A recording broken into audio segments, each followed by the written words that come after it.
കേരളീയ ദർശൻ അവതരിപ്പിച്ചുകൊണ്ടിരിക്കുന്ന കണ്ണാടിയിലൂടെ എന്ന പരിപാടിയുടെ പുതിയൊരു എപ്പിസോഡിലേക്ക് ബഹുമാന്യ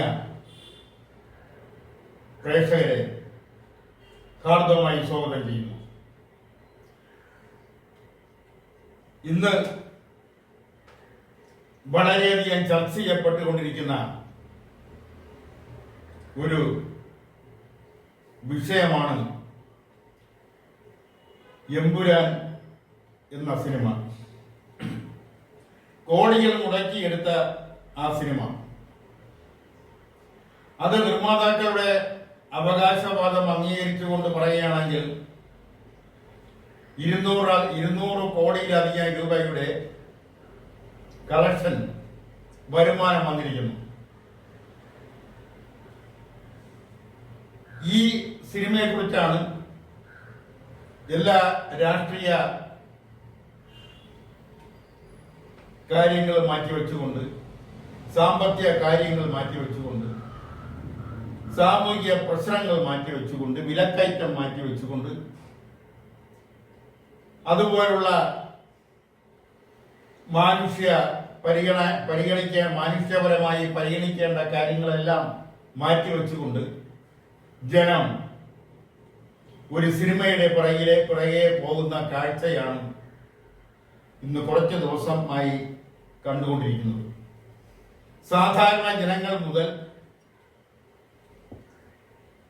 ഇന്ത്യയുടെ ഭരണാധികാരികൾ മാത്രമല്ല, കേരളത്തിന്റെ ഭരണാധികാരികൾ മാത്രമല്ല, വ്യത്യസ്ത സംസ്ഥാനങ്ങളിലെ ഭരണാധികാരികൾ, ലോകത്തെമ്പാടുമുള്ള മലയാളി സംഘടനകൾ, മാധ്യമങ്ങൾ, ദൃശ്യ ശ്രവ്യ മാധ്യമങ്ങൾ, പ്രിന്റഡ് മീഡിയ തുടങ്ങി സർവത്ര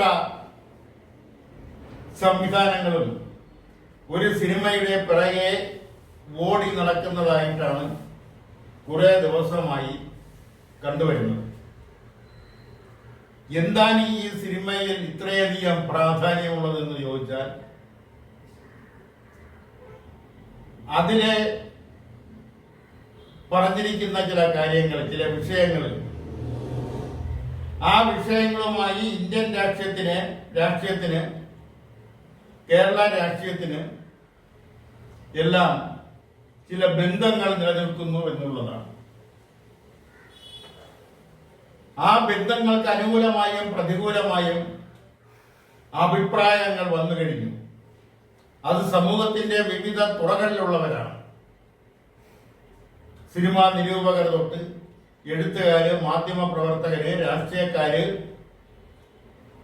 വൈദ്യ രംഗത്ത് നിൽക്കുന്നവര്, ശാസ്ത്ര രംഗത്ത് നിൽക്കുന്നവര്, അങ്ങനെ വിവിധ ബിസിനസ് മേഖലകളിൽ നിൽക്കുന്നവര്, വാണിജ്യ മേഖലകളിൽ നിൽക്കുന്നവര്, അങ്ങനെ വിവിധ മേഖലകളിൽ നിൽക്കുന്നവരെല്ലാം ആ സിനിമയെക്കുറിച്ച് അവരുടേതായ പൊടുപ്പും തൊങ്ങലും വെച്ചുകൊണ്ടുള്ള അഭിപ്രായങ്ങൾ പാസ്സാക്കിക്കൊണ്ടിരിക്കുന്നു. ഈ സാഹചര്യത്തിലാണ് എമ്പുരാൻ എന്ന സിനിമയെക്കുറിച്ച് പറയുന്നതിനും അതിനെക്കുറിച്ച് വിലയിരുത്തുന്നതിനും വിശകലനം ചെയ്യുന്നതിനും കേരളീയ ദർശൻ നിർബന്ധിതമായത്. ഒരു സിനിമയെക്കുറിച്ച് വിവാദമുണ്ടാകുന്നത് ആദ്യമായിട്ടൊന്നുമില്ല. പ്രത്യേകിച്ച് മലയാളത്തിൽ, കേരളത്തിൽ, മറ്റ് ഇതര സംസ്ഥാനങ്ങളിൽ, ഇതര ഭാഷകളിൽ, മലയാളത്തിൽ തന്നെ കേരള സ്റ്റോറി വളരെയധികം വിവാദമുണ്ടാക്കിയ ഒരു സിനിമയാണ്. അതുപോലെ തന്നെ TP 51 വെട്ട്, ലെഫ്റ്റ് തുടങ്ങിയ സിനിമകൾ ഒക്കെ തന്നെ വിവാദം സൃഷ്ടിച്ചിട്ടുണ്ട്. കോടികൾ മുടക്കി നിർമ്മിച്ച പഴശ്ശിരാജ എന്ന് പറയുന്ന ഒരു ചരിത്ര പുരുഷനാണ്. ചരിത്രത്തിൽ നിന്നും എടുത്ത ഒരു കഥാപാത്രമാണ് പഴശ്ശിരാജ. അനുബന്ധ കഥാപാത്രങ്ങൾ. ആ പഴശ്ശിരാജ വയനാട് നിന്ന് കർണാടകയിലേക്ക് പോകുന്ന കർണാടകത്തോട് ചേർന്നുള്ള അതിർത്തിയിൽ മാവിലാന്തോട്ടത്തുള്ള ഒരു പ്ലാവിന്റെ ചുവട്ടിൽ തന്റെ കയ്യിൽ കിടന്ന വജ്രമോദം വിഴുങ്ങിയാണ് പഴശ്ശിരാജ ആത്മഹത്യ ചെയ്തതെന്നുള്ളത് വസ്തുതയാണ്. ആ നിലയിൽ തന്നെയാണ് ആ സിനിമ ചിത്രീകരിച്ചത്. എന്നാൽ മമ്മൂട്ടി എന്ന് പറയുന്ന ഒരു സിനിമാ നടനെ ആത്മഹത്യ ചെയ്യുന്ന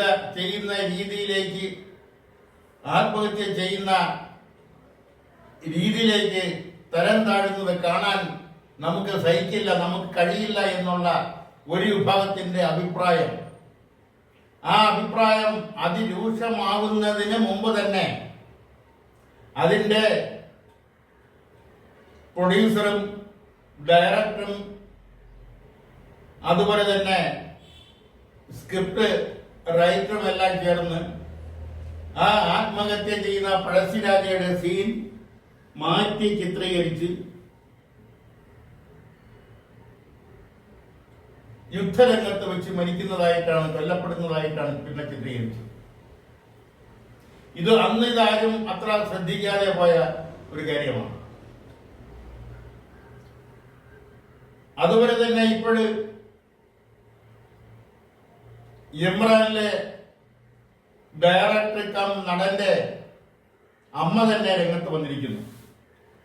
നടിയും ഗായകിയും ഒക്കെ ആയ മല്ലിക സുകുമാരൻ.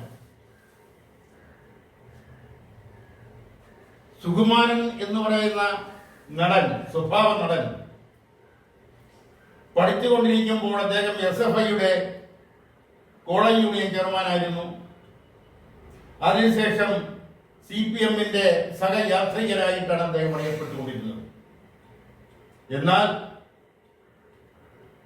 മല്ലിക സുകുമാരനും നടിമാരായ അംബികയും രാധയുമായിട്ടുള്ള വ്യക്തിബന്ധം, സൗഹൃദം അതവരുടെ അമ്മയും കോൺഗ്രസ് വനിതാ നേതാവുമായ സരസമ്മ ബി നായർ കല്ലറ സരസമ്മയിലേക്ക് എത്തുകയും കല്ലറ സരസമ്മയും അന്നത്തെ മുഖ്യമന്ത്രി കരുണാകരനുമായിട്ടുള്ള ബന്ധം, ആ ബന്ധം ഉപയോഗിച്ചുകൊണ്ട് ആ ബന്ധത്തിലൂടെ മല്ലിക സുകുമാരനും ക്ലിഫ് ഹൗസിൽ സ്ഥാനം പിടിക്കുകയും അവിടെ സന്ദർശകയാവുകയും അങ്ങനെ കല്ലറ സരസമ്മയുടെ ശുപാർശയോടുകൂടി മല്ലികയുടെ ഭർത്താവ് സുകുമാരനെ കേരള സംസ്ഥാന ചലച്ചിത്ര വികസന കോർപ്പറേഷന്റെ ചെയർമാൻ ആക്കി. അന്ന് തന്നെ കോൺഗ്രസിന്റെ ചില നേതാക്കൾ ഒരു CPMകാരനെ കോൺഗ്രസിന്റെ ഭരണകാലത്ത് KSFDC പോലുള്ള ഒരു പൊതുമേഖലാ സ്ഥാനത്തിന്റെ ചെയർമാൻ ആക്കിയതിനെ വിമർശിച്ചുകൊണ്ട് അന്ന് പല നേതാക്കന്മാരും, പല കോൺഗ്രസ് നേതാക്കന്മാരും രംഗത്ത് വന്നിരുന്നു. ഇത് 1993 ഓർക്കണം. ഇതൊക്കെ പറയുന്നത് വ്യക്തമായി അറിയാവുന്നത് കൊണ്ടാണ്. 1994 നിഴൽപ്പാടുകൾ എന്ന സിനിമയാണ് എടുത്തുകൊണ്ടിരിക്കുമ്പോൾ ആ സിനിമയുടെ ഒരു ഉദ്ഘാടന വേളയിൽ അന്നത്തെ മുഖ്യമന്ത്രി കരുണാകരൻ വരുമ്പോൾ അന്ന് ഫിലിം ചലച്ചിത്ര വികസന കോർപ്പറേഷന്റെ ചെയർമാനായിരുന്ന സുകുമാരനും ഒക്കെ ഞങ്ങൾ ഒരുമിച്ചുണ്ടായിരുന്നു. അതുകൊണ്ടാണ് വ്യക്തിപരമായ ചില അറിവുള്ളത് കൊണ്ടാണ് ഈ രീതിയിൽ പറഞ്ഞത്. അല്ലെ ആരെയും മനഃപൂർവ്വം വിമർശിക്കുന്നതിന് വേണ്ടിയല്ല. എന്തായാലും ഈ സിനിമാ രംഗത്ത് ഇത്തരം വിവാദങ്ങൾ ഉണ്ടാകുന്നത് പുതുമയുള്ള കാര്യമല്ല, പുത്തരിയല്ല. മലയാളിയായ ജോൺ അബ്രഹാം തമിഴിൽ ചെയ്ത പ്രസിദ്ധമായ സിനിമയാണ് അഗ്രഹാരത്തിലെ കഴുത. രാഷ്ട്രപതിയുടെ സ്വർണ്ണ മെഡൽ ആദ്യമായി മലയാളത്തിലേക്ക് കടന്നു വരുന്നത് ജോൺ അബ്രഹാമിന്റെ അഗ്രഹാരത്തിലേക്ക്, തമിഴിലേക്ക് കടന്നു വരുന്നത് ജോൺ അബ്രഹാമിന്റെ അഗ്രഹാരത്തിലെ കഴുതയിലൂടെയാണ്. ആ സിനിമ തമിഴ്നാട്ടിൽ നാളിതുവരെ അവതരിപ്പിക്കാൻ കഴിഞ്ഞിട്ടില്ല. കേരളത്തിൽ പോലും അത് ഏറ്റെടുത്ത് പ്രദർശിപ്പിക്കാൻ അന്ന് സിനിമാ കമ്പനികൾ ഒന്നും തയ്യാറാവാതിരുന്ന ഒരു കാലഘട്ടത്തിൽ ജനശക്തി ഫിലിംസ് ചാത്തുണ്ണി മാസ്റ്റർ പ്രസിഡന്റും പി ഗോവിന്ദപിള്ള സെക്രട്ടറിയുമായിട്ടുള്ള ജനശക്തി ഫിലിംസ് ആണ് ആ സിനിമ ഏറ്റെടുത്ത് കേരളത്തിൽ വിതരണം ചെയ്തത്. അത് അപൂർവം ചില തിയേറ്ററുകൾ മാത്രമേ കിട്ടിയുള്ളൂ, പല തിയേറ്ററുകളും കൊടുത്തില്ല. പിന്നെ ചില ഫിലിം സൊസൈറ്റികളുടെ നേതൃത്വത്തിൽ ആണ് ഇടവേളയ്ക്ക്, അതായത് സാധാരണ സിനിമ തുടങ്ങുന്നതിന് മുമ്പുള്ള ഇടവേളകളിൽ ആ സിനിമ പ്രദർശിപ്പിക്കേണ്ടി വന്നത്. അതുപോലെ തന്നെ മറ്റു ചില സിനിമകൾക്കും ഇതുപോലുള്ള പ്രശ്നങ്ങൾ ഉണ്ടായിട്ടുണ്ട്. ജയരാജന്റെ ശാന്തം, അത് വളരെയധികം വിവാദം ഉണ്ടായില്ലെങ്കിൽ തന്നെയും അതിനെതിരെ വിമർശനം വന്നത് ഒരു വിഭാഗത്തെ മാത്രമാണ് കൊലപാതകികളായി ചിത്രീകരിച്ചതെന്നുള്ള ഒരു അഭിപ്രായം അന്ന് സജീവമായി കടന്നു വന്നു. കല സാഹിത്യ എന്ന് പറയുന്നത് കലയുടെ ഭാഗമായിട്ടാണ്, അല്ലെങ്കിൽ സാഹിത്യത്തിന്റെ ഭാഗമായിട്ട് തന്നെയാണ് സിനിമയും നാടകവും എല്ലാം നിലനിൽക്കുന്നത്.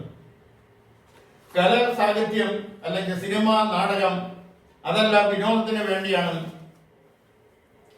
അതെല്ലാം രസിക്കുന്നതിന് വേണ്ടിയാണെന്നുള്ള ഒരു അഭിപ്രായം ആ രംഗത്ത് നിൽക്കുന്ന ചില ഉന്നതരെന്ന് അവർ ധരിക്കുന്ന, അല്ലെങ്കിൽ അവരുമായി അടുപ്പമുള്ളവർ വിശ്വസിക്കുകയും പ്രചരിപ്പിക്കുകയും ചെയ്യുന്നതിനോട് ആ ഒരു തിയറിയോട് യോജിപ്പില്ല.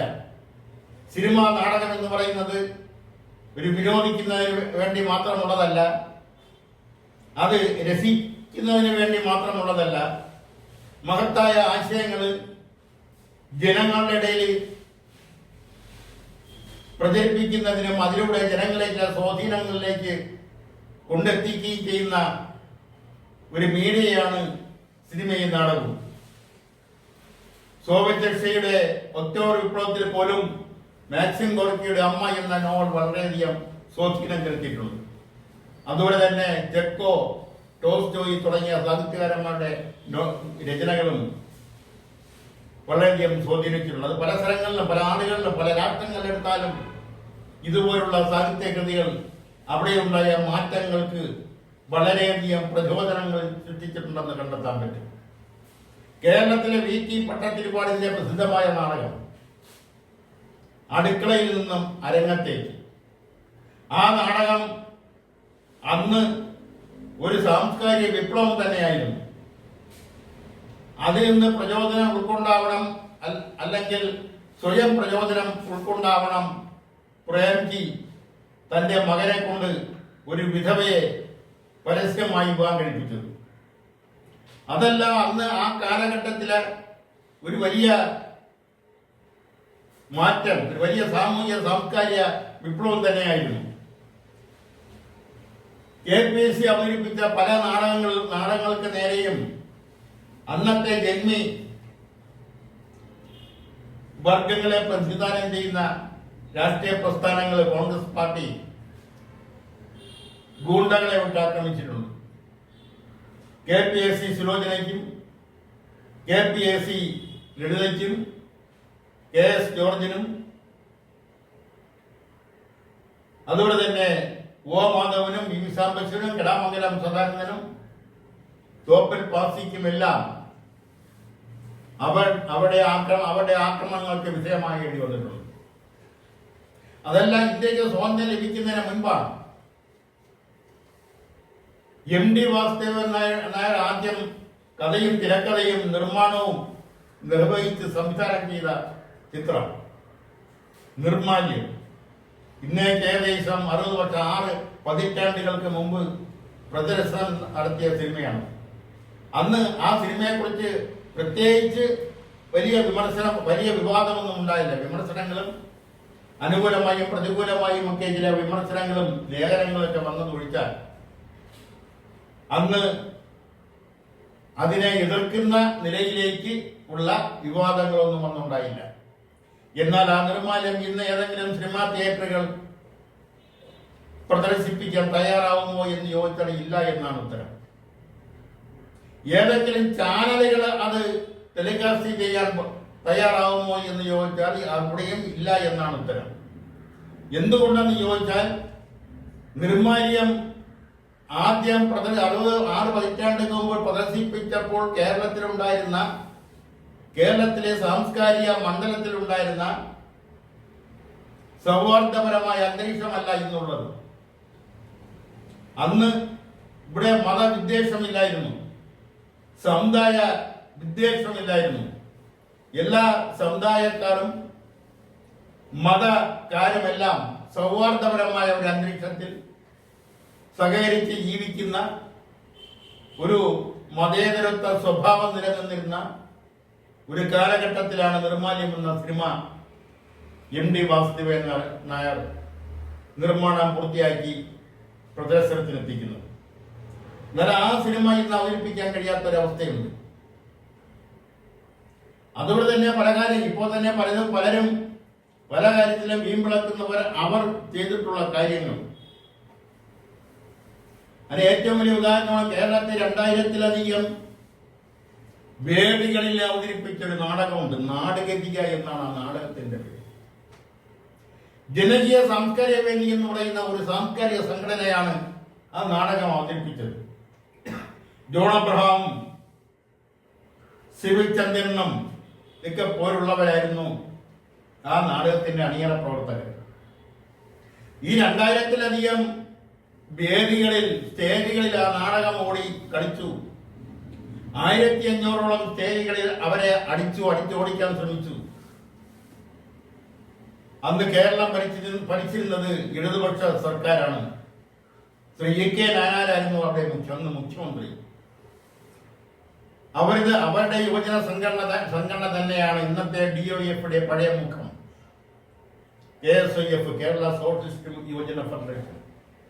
പാട്ടൻ രാജൻ പ്രസിഡന്റും S രാമചന്ദ്രനുള്ള ജനറൽ സെക്രട്ടറി ആയിട്ടുള്ള ആ യുവജന സംഘടനയാണ് ആ നാടകത്തെ അവതരിപ്പിക്കാൻ സമ്മതിക്കാതിരിക്കുന്നതിന് വേണ്ടിയുള്ള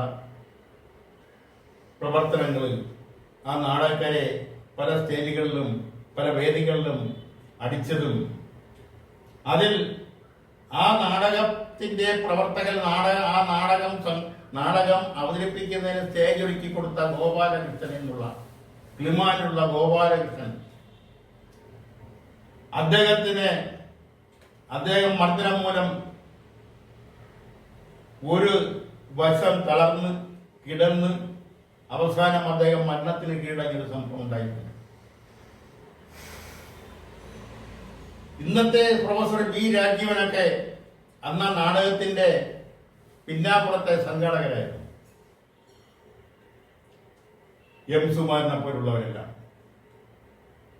അന്ന് നാടകത്തെ പിന്തുണച്ചവരിൽ K സച്ചിദാനന്ദനും OV വിജയനും M മുകുന്ദനും കടമ്പനിട്ട രാമകൃഷ്ണനും ബാലചന്ദ്രൻ ചുള്ളിക്കാടും അടക്കമുള്ള സാംസ്കാരിക നായകരുണ്ടായിരുന്നു. എന്നിട്ടും ആ നാടകത്തിന്റെ പ്രവർത്തകർക്ക് അനുഭവിക്കേണ്ടി വന്ന ശാരീരിക പീഡനങ്ങൾ. അപ്പോൾ ഇത് പറയാനുണ്ടായ കാര്യം എന്നും ഇത്തരം സംഭവങ്ങൾ ഉണ്ടായിട്ടുണ്ട്. നിലവിലുള്ള ജീർണിച്ച സാംസ്കാരിക വ്യവസ്ഥയെ വെല്ലുവിളിച്ചുകൊണ്ട് സാഹിത്യങ്ങൾ സൃഷ്ടിക്കപ്പെടുമ്പോൾ ആ സാഹിത്യ സൃഷ്ടിക്കെതിരെയുള്ള വെല്ലുവിളികൾ മർദ്ദന മുറകളൊക്കെ എന്നും ഉണ്ടായിട്ടുണ്ട്. അത് ഒരു വിധത്തിൽ അല്ലെങ്കിൽ മറ്റൊരു വിധത്തിൽ ഇപ്പോഴും തുടർന്നുകൊണ്ടേയിരിക്കുന്നു എന്നുള്ളതിന് എടുത്തെടുത്ത് ഉദാഹരണങ്ങൾ പറയേണ്ടുന്ന കാര്യമില്ല. ഇപ്പോഴുള്ള വിവാദമായിരിക്കുന്ന മറ്റൊരു കാര്യം വഖഫ് ബില്ലാണ്. ആ ബില്ലിനെതിരെ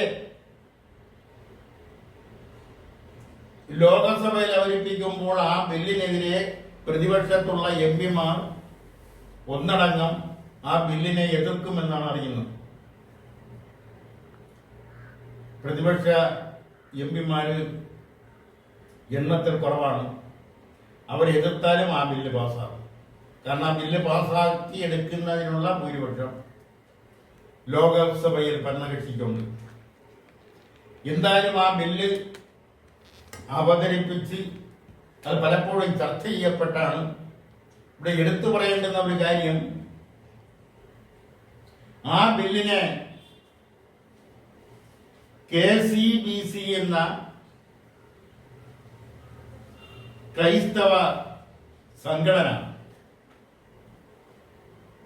ആ ബില്ലിനെ അനുകൂലിക്കണമെന്ന് പ്രതിപക്ഷ പാർട്ടികളിൽപ്പെട്ട MP-മാരോട് അഭ്യർത്ഥിച്ചിരിക്കുന്നു. ഇവിടെയെല്ലാം പഠിക്കേണ്ടുന്ന ചില വിഷയങ്ങളുണ്ട്. ഈ ബില്ല് കൊണ്ടുണ്ടാകുന്ന ദോഷങ്ങൾ ആർക്കാണ് അതുകൊണ്ട് പ്രയോജനങ്ങൾ? അതുകൊണ്ട് ജനത്തിന് എന്താണ് ദോഷം? ഈ ജനത്തിന് എന്താണ് പ്രയോജനം? സമൂഹത്തിന് എന്താണ് പ്രയോജനം? അതിന്റെ അടിസ്ഥാനപരമായ തെറ്റ് ഏത് ഭാഗത്താണ്, ശരി ഏത് ഭാഗത്താണ്? ആ ബില്ലിന്റെ കരട് രൂപരേഖ ഇതിനു മുമ്പ് ചർച്ചയ്ക്ക് വിധേയമായിട്ടുണ്ട്. അപ്പോഴെല്ലാം ഒരു ഏകീകൃതമായ ഒരു തീരുമാനത്തിലെത്താൻ കഴിഞ്ഞിട്ടില്ല എന്നുള്ളതാണ് വസ്തുത. ഇപ്പോൾ ബില്ല് ലോകസഭയിൽ പാസ്സാക്കിയതിന് ശേഷവും അതിനെക്കുറിച്ച് ചർച്ച നടക്കും. അപ്പോഴും ഒരു ഐകകണ്ഠമായ ഒരു തീരുമാനം, ഒരു ചർച്ചയിലൂടെ ഐകകണ്ഠമായ ഒരു തീരുമാനം എത്താൻ കഴിയുമെന്നുള്ള പ്രതീക്ഷ ആർക്കുമില്ല. അതുകൊണ്ട് ആ ചർച്ച നടക്കട്ടെ. ആ ചർച്ചയിലൂടെ ഉരുത്തിരിഞ്ഞു വരുന്ന അഭിപ്രായങ്ങൾ തെറ്റായാലും ശരിയായാലും അതിനെക്കുറിച്ച് പഠിക്കാനും വിലയിരുത്താനും വിമർശനപരമായി പഠിക്കാനുമുള്ള അവകാശം ജനങ്ങൾക്ക് വിട്ടുകൊടുക്കട്ടെ എന്നാണ് ഈ അവസരത്തിൽ ആ ബില്ലിനെ കുറിച്ച് പറയാനുള്ളത്. മറ്റൊന്ന് എടുത്തു പറയാനുള്ളത്, ഒരു കമ്മ്യൂണിസ്റ്റ് പാർട്ടിയുടെ പാർട്ടി കോൺഗ്രസിന്റെ അവസാന ഭാഗത്തിന് അവ ഇന്ന് കൊടി ഉയർന്നിരിക്കുന്നു. അതായത് CPIM-ന്റെ 24-ാം പാർട്ടി കോൺഗ്രസിന്റെ തുടക്കം ഇന്ന് കുറിച്ചുകൊണ്ടുള്ള കൊടി ഉയർന്നിരിക്കുകയാണ്. ഈ പാർട്ടി കോൺഗ്രസ് കഴിയുമ്പോൾ മറ്റൊരു കമ്മ്യൂണിസ്റ്റ് പാർട്ടിയുടെ പാർട്ടി കോൺഗ്രസിന്റെ കൊടി ഉയരുകയാണ്, CPI-യുടെ. ഇപ്പോൾ ചർച്ചാ വിഷയമായിരിക്കുന്ന ഒരു പ്രധാനപ്പെട്ട വിഷയം ഇതിനു മുമ്പും ഈ വേദിയിൽ പറഞ്ഞിട്ടുള്ളതാണ്. അവിടെ മാർക്സിസം ലെനിനിസത്തിൽ വരുത്തിയ വ്യത്യാസങ്ങൾ, പാർട്ടി നയപരിപാടികളിൽ വരുത്തിയ വ്യത്യാസങ്ങൾ, പാർട്ടിയുടെ കഴിഞ്ഞകാല ചരിത്രത്തിലെല്ലാം എടുത്തു നോക്കി പരിശോധിച്ചാൽ അപ്പോഴെല്ലാം അടിവരയിട്ട് പറഞ്ഞിരുന്ന കാര്യങ്ങളിൽ വരുത്തിയ വ്യത്യാസങ്ങൾ, മാർക്സിസം ലെനിനിസത്തിന്റെ കാര്യത്തിലായാലും ശാസ്ത്രീയ സോഷ്യലിസത്തിന്റെ കാര്യത്തിലായാലും സിദ്ധാന്തവും പ്രയോഗത്തിന്റെയും കാര്യത്തിലായാലും വൈരുദ്ധ്യാധിഷ്ഠിത ഭൗതികവാദത്തിന്റെ കാര്യത്തിലായാലും കഴിഞ്ഞ പാർട്ടി കോൺഗ്രസിൽ നിന്നെല്ലാം വ്യത്യസ്തമായിട്ട് ഇപ്പോഴത്തെ പാർട്ടി കോൺഗ്രസിൽ അവതരിപ്പിക്കാൻ പോകുന്ന കരട് രാഷ്ട്രീയ പ്രമേയം, ആ രാഷ്ട്രീയ പ്രമേയത്തിന്മേലുള്ള ചർച്ച നാളത്തോടെ തുടങ്ങിയാണ്. അതിലെന്തൊക്കെയാണ് തീരുമാനങ്ങൾ എടുക്കുന്നത് എന്നുള്ള വരും ദിവസങ്ങളിൽ കാണാൻ കഴിയും. അപ്പോൾ തന്നെ ഒരു കാര്യം, എത്രയോ പേര് 6-7 മുതിർന്ന പോളിറ്റ് ബ്യൂറോ അംഗങ്ങൾ പോളിറ്റ് ബ്യൂറോയിൽ നിന്നും ഒഴിവാകുകയാണ്. പ്രായപരിധി 75 വയസ്സ് കഴിഞ്ഞാൽ അവർക്ക് പാർട്ടിയുടെ ഘടകങ്ങളിൽ നിന്ന് ഒഴിയണമെന്നുള്ള ഒരു തീരുമാനം നിലവിലുണ്ട്. ഒരു പാർട്ടി കോൺഗ്രസിൽ എടുത്ത തീരുമാനം. അതിന്റെ ഫലമായിട്ട് പലരും, പ്രകാശ് കരാട്ട്, ബൃന്ദ കരാട്ട്, പിണറായി വിജയൻ, എസ് രാമേന്ദ്രനുള്ള നേരത്തെ കഴിഞ്ഞ പാർട്ടി കോൺഗ്രസിലെ ഒഴിഞ്ഞു കഴിഞ്ഞു. അതുപോലെ ഇപ്രാവശ്യം സുഭാഷിണി അലി പോളിറ്റ് ബ്യൂറോയിൽ നിന്ന് ഒഴിവാകുകയാണ്. സുഭാഷിണി അലി എന്ന് പറയുന്നത് ക്യാപ്റ്റൻ ലക്ഷ്മിയുടെ മകളാണ്. ഇത് എല്ലാവർക്കും അറിയില്ല എന്ന് വിശ്വസിക്കുന്നതുകൊണ്ടാണ് ഇത് എടുത്തു പറയാനുണ്ടായ കാര്യം. ഇപ്പോൾ ഇവിടെ എടുത്തു പറയുന്ന മറ്റൊരു കാര്യം, ആരായിരിക്കും ജനറൽ സെക്രട്ടറി? നിലവിൽ ജനറൽ സെക്രട്ടറി ഇല്ല. സീതാറാം യെച്ചൂരിയുടെ മരണത്തിന് ശേഷം CPM-ന് ജനറൽ സെക്രട്ടറി, ആക്ടിംഗ് സെക്രട്ടറിയായി, കോർഡിനേറ്ററായി പ്രകാശ് കാരാട്ട് പ്രവർത്തിക്കുന്നുവെന്ന് മാത്രം. പുതിയ ജനറൽ സെക്രട്ടറിയുടെ പേര് പല ഭാഗത്തു നിന്നും ഉയർന്നു വരുന്നുണ്ട്. അക്കൂട്ടത്തിൽ ഒരു വനിത വരട്ടെ എന്ന പേരിൽ നിലവിലെ നിയമങ്ങളിൽ അല്പം അയവരുത്തിക്കൊണ്ട് ബൃന്ദാ കാരാട്ടിന്റെ പേര് ഉയർന്നു വരുന്നുണ്ട്. മലയാളിയായ MA ബേബിയുടെ പേര് പല കോണുകളിൽ നിന്നും ഉയർന്നു വരുന്നുണ്ട്. അദ്ദേഹം അതിന് ഒരു സീനിയർ അംഗം എന്ന നിലയിൽ എല്ലാം കൊണ്ടും പാർട്ടിയുടെ നിലവിലെ പോളിറ്റ് ബ്യൂറോ അംഗങ്ങൾ വെച്ച് നോക്കുമ്പോൾ ജനറൽ സെക്രട്ടറി ആവാൻ യോഗ്യതയുള്ള മറ്റാരേക്കാളും മുന്നിൽ നിൽക്കുന്നത് MA ബേബിയാണ് എന്ന കാര്യത്തിൽ ആർക്കും സംശയമില്ല. അവിടെയാണ് എടുത്തു പറയേണ്ടുന്ന ഒരു കാര്യം, ഇന്ത്യൻ കമ്മ്യൂണിസ്റ്റ് പാർട്ടി രൂപീകരിക്കുന്ന 1920 ഒക്ടോബർ 17 സോവിയറ്റ് റഷ്യയിലെ താഷ്കെൻഡിൽ വെച്ച് സ്റ്റാലിന്റെ അധ്യക്ഷതയിൽ ചേർന്ന യോഗത്തിൽ രൂപീകരിച്ച ഇന്ത്യൻ കമ്മ്യൂണിസ്റ്റ് പാർട്ടിയുടെ ആദ്യ ജനറൽ സെക്രട്ടറി ഒരു മുഹമ്മദ് ഷെരീഫായിരുന്നു, മത ന്യൂനപക്ഷത്തിൽപ്പെട്ട ആൾ. അതിനുശേഷം ഒരിക്കലും മത ന്യൂനപക്ഷത്തിൽപ്പെട്ട ആളോ പിന്നോക്ക ദളിത് സമുദായത്തിൽപ്പെട്ട ഒരാളോ ഒരു കമ്മ്യൂണിസ്റ്റ് പാർട്ടിയുടെയും ജനറൽ സെക്രട്ടറി ആയി വന്നിട്ടില്ല എന്നുള്ളതാണ്. പിന്നോക്ക സമുദായത്തിൽ നിന്നും വന്നിട്ടില്ല. എന്നാൽ കഴിഞ്ഞ CPI-യുടെ കഴിഞ്ഞ പാർട്ടി കോൺഗ്രസിൽ ദളിത് സമുദായത്തിൽപ്പെട്ട D. രാജ ജനറൽ സെക്രട്ടറി ആയ ഒരു ചരിത്ര സംഭവം. അതിനു മുമ്പോ അതിനുശേഷമോ ഒരു ദളിത് വിഭാഗത്തിൽപ്പെട്ട ആളോ ഒരു പിന്നോക്ക സമുദായത്തിൽപ്പെട്ട ആളോ കമ്മ്യൂണിസ്റ്റ് പാർട്ടിയുടെ ജനറൽ സെക്രട്ടറി, ഒരു കമ്മ്യൂണിസ്റ്റ് പാർട്ടിയുടെയും ജനറൽ സെക്രട്ടറി വന്നിട്ടില്ല. എന്നാൽ MA ബേബി CPI-ന്റെ ജനറൽ സെക്രട്ടറിയായി വരുമെങ്കിൽ അതൊരു പിന്നോക്ക മത വിഭാഗത്തിൽപ്പെട്ട ഒരാളായിരിക്കും എന്നത് ചരിത്രപരമായ ഒരു വസ്തുതയായി നിലനിൽക്കും. ഒരു പക്ഷേ അത് CPI-ന് അത്രയങ്ങ് അംഗീകരിക്കാൻ കഴിഞ്ഞില്ലെങ്കിൽ തന്നെ ആ വസ്തുത യാഥാർത്ഥ്യമായി നിലനിൽക്കുമെന്ന് പറഞ്ഞുകൊണ്ട് ഇന്നത്തെ പരിപാടി ഇവിടെ പൂർത്തിയാക്കുന്നു. നന്ദി, നമസ്കാരം.